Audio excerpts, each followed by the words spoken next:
Ladies and gentlemen, welcome back to another interview on the Southern Cross Combat channel. I'm your host, Joel Rasmussen, and today we are talking to Mr. Matty Iann out of Australian top team in Western Sydney. Matty Iann is fighting for the interim bantamweight championship against Connor Birch at the upcoming Eternal 96 on, what month are we in? We're in June 21st. I talked to Matty. It was very cool. This first time here, and I've done like a sit down. I've done post fights with him before. He is repping ATT out of Western Sydney, but him and the team are currently in Thailand due to the literal building of ATT being shut down for a little bit. So the team's packed up and going to Thailand. We talk about training in Thailand. We talk about the upcoming fight. We talk about what it was like for him growing up in Western Sydney and joining ATT and kind of his whole process. I reference it kind of throughout, but at the time, before I did this interview, I just seen Suman Mokhtarian, the head coach out of ATT, who he was in Melbourne, cornering at a local fight, and I got a chance to talk to him about the gym and about Matty, and he was telling me about Matty's loyalty and how those two stick by each other, and that's something we kind of talk about in this interview, and Matty kind of shares his thoughts and tells a little bit of his story on how he wound up at ATT and that type of stuff. But it was very cool to talk to Matty. Matty on fight, we talk about this in the interview, but on fight night is a very intense guy, but we talk about like Stoicism and stuff in this, which I thought was very cool. But if you enjoy this interview, please like, comment, subscribe, and it does help out the channel. I do appreciate it. And here is my interview with Matty Iann. G'day, it's Joe Rasmussen from Southern Cross Combat, and ahead of his fight for the interim bantamweight eternal title, I'm talking to Mr. Matty Iann. Matty, how are you today, my friend? I'm good. Thanks for having me on, Joel. Of course, thank you for coming on, especially because in general it's always cool to talk to you, but B, you're calling in all the way from Thailand. How is Thailand treating you? Thailand's been good. It's been very structured, very disciplined, and I'm locked in. Have you ever been before? I have been before. I've been about 3, 4 times here. Oh, dude, bro is basically a local. Something like that. So you're doing your camp out in Thailand? Yeah, yeah. So we had like a bit of a last minute changes. So we decided to bring a small team with me, a small circle, and just drop into Thailand for the last 4 weeks of camp. And I'll be here for another week, and I'll be doing a fight week in Gold Coast. How has it been over there? How is the training in Thailand? It's been good. I've had fucking very good training partners. Got a small team with me and all good energy, all good vibes, and we're just moving around gyms here. And yeah, it's been solid. I wanted to ask about that. As you said, they're moving around gyms here. I spoke to Suman. He was down my neck of the woods last week, and I got a chance to talk to him about how your training camp and such is going. Where are the spots you're going to? What gyms are you hitting up while you're over there? Yeah, so I'm doing a lot of training at Tewaz Striking. It's here in Charlong. Doing some pad work at Tiger. Doing sparring at Bang Tao. And I'm doing my S&C work at one of the gyms on the street here. Yeah, we're just moving around a lot. Is it as you mentioned, like it's a move over? You brought some guys in with you, so there's some familiar faces training with Yeah. you. Is it that big of a difference to training at home? Mm, I think the biggest difference is the no distractions part. Like I'm literally just training, sleeping, getting massages, eating clean. The food here is amazing. Like it's just no distractions. I'm here. I'm with a few good people that we chose to bring with us. So it's just no distractions, good energy. And yeah, the training wise, the training's definitely a lot better here. But we brought people with us, and we also brought in new people that are here already. Like I knew we had connections here, and we've teamed up with them and been working with them, and it's been well. Who are some of the ATT guys that came over with you? I've got Farhood's here, Farhood Kalapa. The great I have, Farhood. yeah, Farhood's here. We had Hitman, Alex Rodriguez, and a few of the other boys as well. But Now, sorry, what was that? Sorry. them two are the main two boys that came down. Uh, do you get to mix it up with Farhood often? Often, there's a bit of a size difference there. How do you go against him? Yeah, we train well together. He's not a bully. Nah, he's good. He's a good training partner. Popular, maybe despite what he would like to have people believe, he's not a bully in the training room. It depends who he goes with. He's not bullying me. You're not letting him bully you. He's a good bloke. He's a good bloke. I love fighting.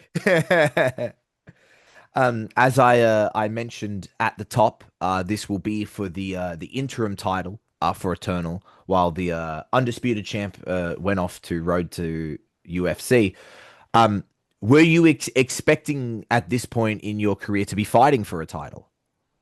Um, Look, it's no surprise to me. I've been ready to make my pro debut for the past 3, 4 years. We were just waiting for the right time. I had some things not go my way. And to be honest with you, we are kind of prepared to be UFC level when I made my pro debut. So fighting for the title is no biggie to me. It's just another fight. It's another stepping stone. That's it. A title fight comes with some extended rounds. How is the what extra have you been doing to make sure the gas tank's okay? And I've always had a good gas tank. It's probably one of my biggest pros. I could go all day if I had to. And last time you and I spoke, post fight, you were hoping to fight Lawrence Louis. This is not Lawrence Louis. Connor Birch is not Lawrence Louis. They're different people. How do you feel about Lawrence Louis not being the man that you're fighting? I'm not fussed about it. We were just looking for a name. But then again, Connor Birch is also a decent name as well. He's got a nice 2-0 record on his under his belt. And people started talking and bringing up his name and my name in the same conversation. So as soon as I started hearing that, I spoke to Suman and I got him to reach out to Cam and tell him that we want Connor Birch. So we were asking for Connor Birch before the fight even got booked. And yeah, it's an exciting fight. What do you make of Connor Birch? I know his strengths, I know his weaknesses, and I'm looking to exploit his weaknesses and capitalize on them. Could you share with me what any of those weaknesses that you see are? His weaknesses, he's got two first round finishes. How's he gonna feel in the third and the fourth when I just get better and better and better? And my pace and my footwork, my pressure is just gonna be too much for him. You mentioned they're talking about Connor, much like yourself, uh, Hmm. 2-0. I Hmm. feel like you guys in the from the pro perspective, you guys are very early on in your career. But although you guys did have both of you had very good amateur careers, is there any way difficult to prep for a guy who there isn't necessarily a lot of footage on him because people change so much between Ami and pro? Mm, Look, I wouldn't say it's much different. I mean, bro, like I know his style. He's long, he's rangy, he's got good hands. And it's nothing I haven't dealt with before. It's nothing that I don't see in the training room. Like I've even here, we've got some good bodies to try and replicate his style, and I know how to exploit his weaknesses. I wanted to talk about the going to Thailand. As I mentioned earlier, I saw Suman. He was talking to me about it, and I was hoping this is something we could talk about. So, uh, ATT, the literal building at the moment, is Yeah. closed. But Hmm. as you kind of mentioned before, the gym in a way kind of lives on Yeah, yeah, through yeah. you guys are still putting in the work. How did how did going to Thailand happen? Like from your perspective, how did the conversation start of we're still doing this, let's go to Thailand? Hmm. Well, like you said, the gym was closed down due to renovations. There was some floods that happened. And we were bouncing around for about 2 weeks to different gyms. I was training at Origins MMA. I was training at Full Force Gym in Blacktown. We're bouncing around for a bit, and we're like, "Fuck, why drive around Sydney when we can just go over to Thailand and ride a bike down the road to gyms here and there?" So, and it's no distractions. I got to worry about traffic. I don't got to worry about nothing. It's just on the street with the boys, and training here has been much more convenient. You talk about being here with the boys. This is a conversation like this was in the conversation that I had with Suman. I'm sorry to keep referencing this like a mystery conversation. But it's why I wanted to. It's something specifically I wanted to talk to you about because the way he talked about it really was something sick to me. I wanted to talk to you about it. He talked about there was those conversations of like maybe to prep for this fight you go somewhere else, you go train here but still in Sydney. and he talked to me about how you were kind of staunchly against that and you wanted to be with the ATT boys. I Yeah. was wondering if you could talk to me about that. Well, I'm as loyal as it gets in all areas of my life. When I make a plan with someone, and like me and Suman, we've been talking for years about where I'm gonna be and what I could do and how my career's gonna pan out, and I don't plan on changing that. Like what we had planned is gonna go ahead, and there was questions about if I had to move gyms and do other things in Sydney, and I didn't really want to at the time. Halfway through camp, it wasn't the smartest thing to do, so we just sat down and we made a plan on what was the best way I could represent the gym. And we decided Thailand was the way to go. Like, yeah, I'm training out at different gyms here in Thailand, but I'm still always going to represent the Australian top 10 flag. Um, that's never going to change. I wanted to talk about that relationship with Suman because he talked to me about that you guys are sort of very loyal to each other. Hmm. What could you just tell me about like your relationship with Suman? I've known Suman for years, even before I was training at Australian top 10. When I was younger, I was kickboxing at a gym in Blacktown, which is like not too far away from Australian top team. And we were always crossing paths at fight nights and stuff, and he would always show his respect, him and his brother Ashkan. And then when the time came that I was making the transition over to MMA, I was about 17, 18 years old, and once I stepped foot in his gym, we fucking from the get go we had a good connection, and it's just grown up stronger and stronger ever since. And I don't see myself being coached from anyone else. Why? Why? Yeah. It's just like I said before, I'm a loyal person, and to me, having him in my corner behind my back, it gives me that extra confidence. Like you could put me in there with 100 gorillas and I'll come out. That's just come out winning. You know what I mean? It's just the type of confidence that him and his brother Ashkan have always given me. Like I haven't lost the jiu-jitsu match. I haven't lost any amateur fights, any pro fights since having them in my corner. Um, it's just they just give me an extra gear. What if you can like put it into words? Like what do you think it is that it gives you? Like why have you not lost since that? Mm, put it into words. Well, obviously my training. I'm one of the hardest workers in the world, I would say. I'd ask anyone around me, I'd put my all into this. But not only just my hard work is like the strategic game plans that they give me each time that I go into a fight is is like it speaks for itself. Every time I go into a fight, I dominate in all areas. There's not many times you can watch a fight where I'm losing. Um, but yeah, I just see them. I don't see anyone else giving me the same guidance as they do, and I don't want to see it anywhere else. I'd rather just stick it out with them and then be loyal and make it to the top with my team.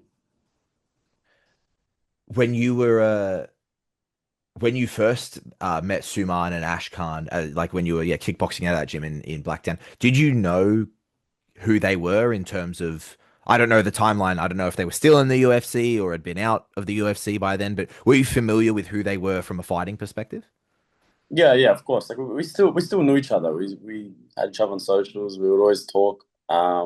Before I moved over, even then, when I was kickboxing, I'd go to the gym and do sparring there. I was doing sparring days in there, so we always had a bit of a connection beforehand.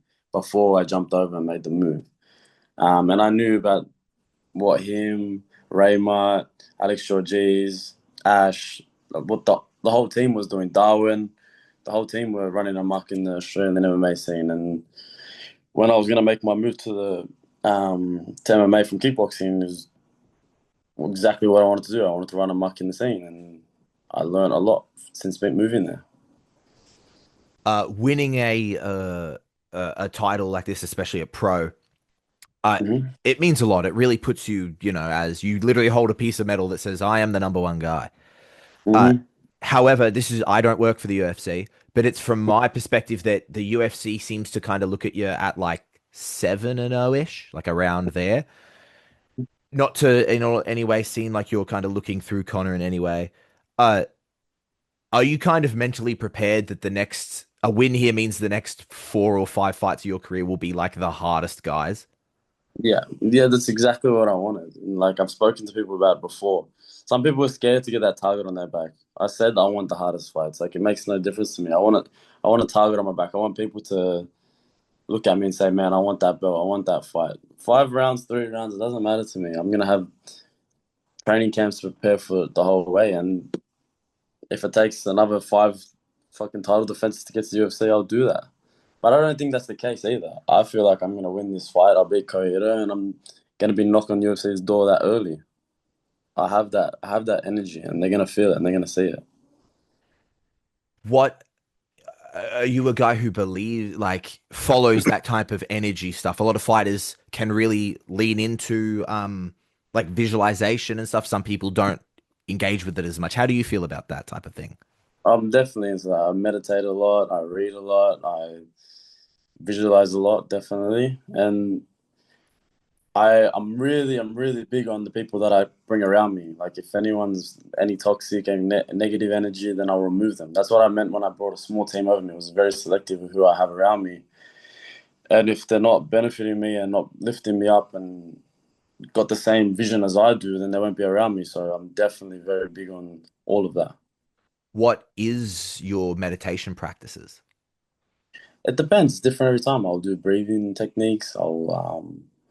Sometimes I'll just sit there in my room in the dark and just visualize the whole fight from the walkout, from the change rooms. I'll visualize everything in all different scenarios, not just one way. I'll think about getting put into a bad position or make my way out of it, or being in the best position. I do it often, a lot. Sometimes when I'm getting a massage, even, I'll sit there and I'll just visualize for as often as I can. As often as I can, I'll visualize things. I think about things a lot. Like I'm not wasting much time scrolling on TikTok. Yeah, I post a lot on socials, but it's very rare you'll see me fucking scrolling on my phone doing nothing, you know what I mean? So I'm always thinking about this fight. It's on my mind 24/7. As soon as I wake up to when I go to sleep. What you mentioned as well, you do like a lot of reading. What is the type of stuff that you read? Yeah. Cool. So I started from a young age. I started reading to Stoicism.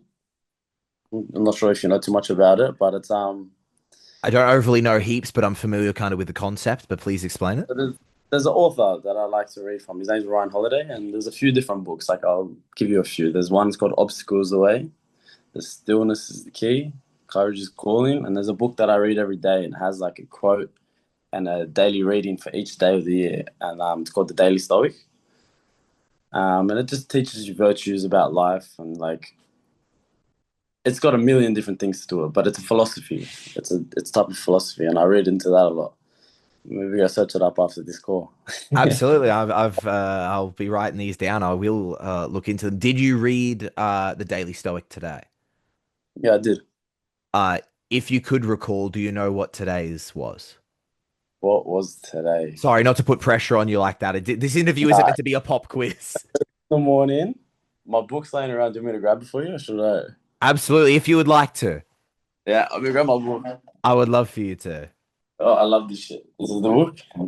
The Daily Stoic, June 7th. Today's actually one of the boys I'm with. It's his birthday today. My best mate Romeo. Happy June birthday to Romeo. Happy birthday, Romeo. He'll be happy about that. So today's about finding the right mentors. So it has like a quote at the top about, I'll read the quote out. How about that? Please. Okay. We like to say that we don't choose our parents, that they were given by chance. Yet we can truly choose whose children we'd like to be. So like in meaning for this one, it's like you get to choose who you look up to and who you learn from in life. You know what I mean? You're not stuck with not to shit on anyone's parents, but not everyone has the best mindset and vision for their children and stuff. So you get to choose who you learn from in life. And then in this interview, I ask you questions about Suman. Mm-hmm. And there it is. Everyone's my mentor.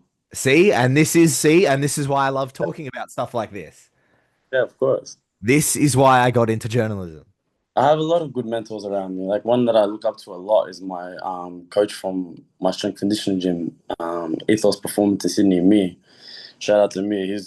I've been with him since I was like 18 years old, and opened my eyes to a lot of things. He's done a lot of things for me that he probably wouldn't even expect me to say this, but I look up to him a lot. He's a very good person. What is it about Mia that you look up to? Ask anyone that knows him. He's just there's so much. He's just got such a great outlook on life, and he's one of the hardest working people I know. And he's done so much for such a young age. He's like 31 years old and 32 years old, and he's done so much in his life. And go search his Instagram up and have a look. And he's done so well with his gym. He's trained a lot of world champions. He's a good guy. There's a, I remember I talked to you about it the last time you and I spoke. You warming up out the back, and especially right when you're about to make the walk, you're absolutely G'ing yourself up. I Mhm. remember in your pro debut, there was a little bit of back and forth between you and the opponent. But right now, talking to you, you seem kind of so calm and so present, and it's something that we're obviously talking about with the stoicism. Mhm. Where does a switch flip? Do you have to kind of get really intense to get in there? Um, no. So like I wasn't always this stoic person either. Like growing up, I grew up in Blacktown, Western Sydney, around wouldn't say the best of like peers and stuff. I grew up around a lot of rough people. I had two older brothers that roughed me up growing up. Like I wasn't always that. I had a rough side of me. I had anger issues growing up. I got in a lot of trouble at school. I did a lot of the wrong things growing up, and then I had to find this side to get a happy medium to really, to me, being present in the moment is a way to like really enjoy life. So I wouldn't say that I'm either or. I feel like I jump between the both, and I find a happy medium, and I find a beautiful balance. And if you want to bring it back to the first fight, if someone's gonna get on my nerves and try and get under my skin, I'm not gonna react in a bad way. Like I didn't lose myself in that. I kept the energy. I showed him that I wasn't gonna back down because it's very important to not let anyone put it on you in any situation in life, and especially in front of people on my scene. Like that's my situation. I'm not gonna let anyone sit there and call me a clown, call me this, call me that. I'm gonna stand on business. And in showed in that fight when we started, I brought the energy straight away. I ran across the cage and I threw a jumping knee. Like, and it was calculated. It wasn't me being silly. It wasn't me being reckless, swinging for the fences, putting myself in danger. It was calculated. Not wasn't losing my head in that sense. When you are, you mentioned there, growing up in Western Sydney can be a very rough area. When you're some people, when you grow up in a situation like that, know you don't know another way, and maybe you don't know the benefits of maybe getting out of it and learning how to balance these things. What drove you to pick up stoicism and learn like, all right, I can be this, but I can also have a different side of me as well. Like, what drove you to that? Well, I don't know what it is, but there was something inside me from a very young age that I wanted to be different. I wanted to be main character, you know what I mean? I never wanted to be the construction worker for the rest of my life. Like I didn't want to be that boring person. Ask anyone around me, I'm an overachiever. No matter what I did and no matter how I did it, I just wanted to be the best at it. So if I could find ways to improve my mindset, improve my physical being, anything, I would try and do it. So and I didn't enjoy getting in trouble, fucking getting chased by police. I didn't. I like, you know what I mean. It was just fun with the boys. Like it was fun, but I didn't enjoy it. You'd go home. It's just you're like, man, what am I doing in my life? I don't want to grow up and be this forever. I don't want to end up in jail. I don't want to. Yeah, I don't want to do that. So I realized how I had a potential. I had potential to do something great in this sport because I've always been athletic. In any sport that I did, I was always athletic, and I knew that MMA I had something special from a young age, and a lot of people around me have always supported me and shown me that and told me that I can do great things in this. So whatever I could do to push this sport is what I did. Fixing my mindset and getting out of that rut was the biggest part of it. Was it always combat sports for you? No, I started playing soccer when I was about 4 years old. So I was about 11, 12. And then I started kickboxing when I was young. I had plenty of amateur kickboxing and boxing fights. I'm not an uber soccer person. I outside of combat sports, I don't know heaps about it, like other sports. Um, What was your like soccer inspiration growing up? Did you have a team, or do you still have a team? Yeah, I support Arsenal from England, but my background's Argentinian and Lionel Messi's Argentinian. So in my family, my two older brothers played soccer, and I looked up to them a lot. So it was just I did almost didn't have a choice. As soon as I started walking, was kicking a soccer ball, I was running around. So it was my thing, and like I was good at it. And then I got a little bit older, and I started realizing that I enjoyed punching people in the face, and I couldn't do both. I started fighting too much on the field and fighting at school, and I was like, you know what, it's time to time to use my skills in the ring. Yeah, they don't allow that on the soccer pitch, but you don't get any red cards in MMA. That's I've been going to local games more A League, Yeah, and I'll go and I'll watch some people fall over, and I'll be like, I've watched some people take some pretty brutal shots in an MMA ring. yeah. I wasn't one of those soccer players, that's for sure. Yeah, dude. Something tells me you were doling out some Yeah, punishment. I yeah, don't yeah, think anyone who came in contact with you was flopping. I think they were actually in pain. yeah, that's for sure. Um, and although you get that moment, you read more, you learn more, you find a healthy outlet. Is there some pride in coming from a gym that's still from that area and you're still repping Western Sydney? Of course, for the rest of my life, I'm gonna rep Western Sydney. My area, 2148 Blacktown, is like, I want to put it on the map. I want to be the first one out of the area to make it to the UFC out of Blacktown. And even that's one of my biggest motives, my area where I come from and my last name. Like, I feel like it's only fair if I put my last name in history books. And it's what I think about before I'm going out to the cage. I'm sitting there thinking about my family. I'm thinking about why I'm doing it. And my family, my area, they're the two biggest motives. You've mentioned two brothers. What is the Ian family? What is the Iann family? We're just a bunch of athletic kids. I have a little sister as well. She'll get mad if I didn't mention it. Yeah. How do they all feel towards the fighting? They're very, very invested. My two brothers, I've had one of my brothers in my corner before, my oldest brother Dylan, and he just had a little son. Shout out to Christian. But yeah, they're very invested. They support me all the way. They follow me around everywhere. When I was kickboxing, my oldest brother was driving me back and forth to the gym every day. So he was pushing me a lot, and he supported me the whole way through. Got a lot of love for them. How do you go when a family member's in the corner? Some people like to get away from family, and it helps they feel it helps them like lock in. You're bringing them Yeah, into the corner with you. How do you go with it? my oldest brother, I would go to war with him. I would fight 100 men next to my brothers. If anything, they're the ones that are more nervous than me. Like seeing him gave me confidence. When I'm walking out to the cage and I'm in the cage and I look out into the crowd, I try and spot their faces. It just gives me an extra oomph behind my back. You know what I mean? So it's no worry on my side. I'm not too. I get what they're saying about you got to be away from family, but that's more with the girls and stuff. You don't want to have to deal with their bullshit. But my brothers, I'll go to war with them. And growing up, you maybe have gone to war against them as well. Definitely gave me a few beatings growing up, toughened me up. Maybe that's Yeah, good corner advice in between. Listen, man, this guy's not hitting you as hard as I did. So, yeah. There you go. Yeah. something I've noticed. I'm not a tattooed guy. I've got friends who are tattooed. I know not everyone likes to be asked, well, what's the meaning behind this and that? But I do love the two tattoos that run down your arms that are being shown off. Could you tell Yeah. me about them? What are they?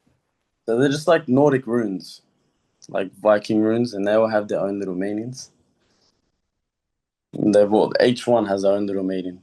So like for this one, for example, that one means wealth, that one means health, warrior, wisdom, journey, and so on. I could go all day. Is there a specific reason you got those? um, I just I feel like they give me meaning. Like I just enjoy that. I like the way they look. That's one for sure. And then two, I just feel like having them on my arm, like I've got on my ankle memento mori, which is like a Stoicism quote, means that remember you will die one day. Having these things on me, like before I got to fight, and I look at them, and it just gives me a little motive. It reminds me of like you're this, you're that, you're this, you're that. Almost like a affirmation sort of type of thing. Uh, you mentioned there, you know, you can look at it, it helps with affirmation. It helps you kind of maybe remember who you are. Mm-hmm. Who is Matty Ian? Matty Iann. Good question. Um, how to say it in short? I'm a kid from Western Sydney with a big heart. I love to fight. I want to do great things. I just really want to cement my last name in the history books. That's my biggest motive. I think it's only fair to my family. Uh, Two ones finally for me, Matty. I really do appreciate you giving me the time, especially when you're overseas. Uh, Mhm. the people, I'm not sure if they'll see it. It depends how I frame it. But the name on here is Matthew Ian. Is it weird to be called Matthew? How long have you gone by Matty? And like, who calls you Matthew in comparison? My little sister calls me Matthew. um, like a lot of people freak out when they do hear Matthew. Everyone calls me Matty or Matt. Like the boys at the gym, I remember I was doing a promo video and I said, "Hi, Matty Ian here," and they looked at me like, "Who the fuck's Matthew?" And we had a. It's not very often anyone says Matthew, but it's my name. Is it weird when you hear Matthew? um, I think it's more intimate, if anything. Like closer people will call me Matthew, and the general pop will call me Matty. And as I say, it probably feels a little bit like I'm like, yeah, like a mum right Yeah, now, being like Matthew Ian. yeah, pointing the finger at me. Yeah. As you mentioned earlier, it's the rest of the camp is in Thailand, except for the last week will be in the Gold Coast. What does between now and fight day look like for you? Now on fight day. Well, yesterday I had some hard sparring rounds. Felt really good. I felt very sharp. Um, Over the next week, I'll be continuing training, pad work, wrestling, jiu-jitsu. I'll have one more sparring day. Won't be too intense. More just working on my eye, getting the movement right. And throughout these next 2 weeks, I'm dialing my weight. Quite a decently sized bantamweight, so I have quite a big weight cut. I'm just making sure that's on point, and my diet's getting ran by Christoph Strive Performance, and he's doing a good job. And my body's coming in just on weight. I'll be perfect. But yeah, and then fight week we fly into Gold Coast. I'll be there with my team, and we'll just dial everything in like we usually do in Gold Coast. I love the Gold Coast. It's fucking probably my favorite place in Australia. Why? What do you love so much about the Gold Coast? The boys know exactly why I love the Gold Coast, but I love the beaches. I love the I love the people there. I love the nightlife. I love the vibes, the energy, everything there. It's just cool. It's a good place. I don't know about living there, but for a holiday, it's a good place. You mentioned the nutrition and bringing the weight down. When you're in Thailand, how do you go meeting those nutrition? I'm gonna say the word standards. How do you feel like? How does it go meeting that when you're overseas? It's much easier here. There's a place. So I'm on the Soy, which is like a street full of gyms and cafes and stuff. And there's a place called Pure Prep down the end of the road, and they make my meals perfectly, exactly how I need. And it's all fresh food, so it's easier than back home. And I don't got to cook, and it's decently priced. It's perfect. Thailand can be a bit of a it can be a real hotbed for MMA all over the world. It's kind of like a who's who. Have you Yeah. bumped into anyone interesting or notable? I wouldn't say anyone in my weight. There's actually been a lot of people around. I just haven't been going out too much. Like John Jones has been here, Masvidal's been here. They've all been around the area, but I literally just go training, go get a massage, eat food, go home, rest, and go back. But I did run into Chris Curtis. Um, who else was on? The Mountain Lion. You know that light heavyweight. He's getting up there. What's his name? The Chinese guy. I'm gonna Google it real quick. Yeah, the Mountain Lion. Fucking giant man. I can't remember his name to be honest, but yeah, I seen him yesterday at Bangtao. How Or the was Mountain. seeing him? Was he nice? Yeah, he barely spoke English, but it was just That'd do cool. it. I had to look up to him.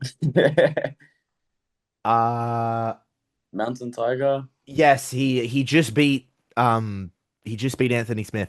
Uh Yeah, Ming Yang Zhang. Yang Zhang, And that's I it. Yeah, definitely nailed that. yeah, That was the correct pronunciation. yeah. How's Chris Curtis? Was he nice? Yeah, he was a nice guy actually. He had a laugh. Came over and said to me a good sparring session, and I was like, "Oh, can I grab a photo?" We got a photo. He's a good guy. Excellent. I'm very glad to hear that, and I hope the rest of your time in Thailand goes well. I don't know if I hope you bump into John Jones in Thailand. I'm not sure how that would end up. Maybe not great when you're in a fight camp. Yeah, nah, wouldn't mind seeing John Jones. Yeah, Matty, I thank you so much for the time. It's an absolute pleasure to speak to you. Best of luck in the fight. Safe travels. Safe travels back home. When Thank you. I appreciate when it's all wrapped up, because as we mentioned, ATT's closed at the moment. Is it like home fight, hangout, maybe back to Thailand to train? Like, do you know what training is going to look like it. in the future?